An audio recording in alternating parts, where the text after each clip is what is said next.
భారత్ రక్షణ తయారీ రంగంలో ఒక కీలక సాంకేతిక ముందడుగుగా నాగ్పూర్ కేంద్రంగా ఉన్న solar defence and aerospace limited ప్రపంచంలోనే తొలి యూనివర్సల్ 125 కిలోల ఎయిర్ బాంబ్ను ఆవిష్కరించింది.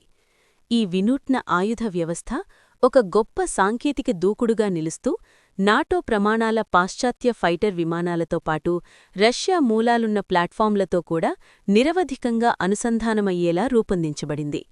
భిన్న రకాల విమానాల సమ్మిళిత ఫ్లీట్లను నడుపుతున్న వాయుసేనలకు భారత వాయుసేన ఐఏఎఫ్ వంటి వాటికి ఇది చాలా కాలంగా ఉన్న ఒక ప్రధాన సమస్యకు పరిష్కారాన్ని అందిస్తోంది.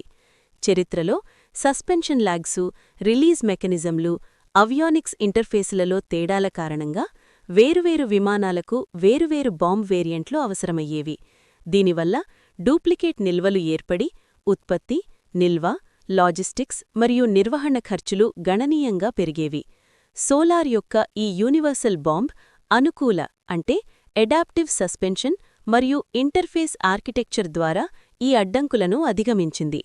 విమానాలకు ప్రత్యేకమైన మార్పులు చేయాల్సిన అవసరం లేకుండా అనుకూలతను నిర్ధారించటం ప్రపంచ రక్షణ పరిశ్రమలో అరుదైన ఘనతగా నిలుస్తోంది. ఈ బాంబ్ రూపకల్పన వలన ఒకే వేరియంట్ వివిధ ప్లాట్ఫాంలపై ఒకే విధమైన విధ్వంసక శక్తిని అందించగలుగుతోంది.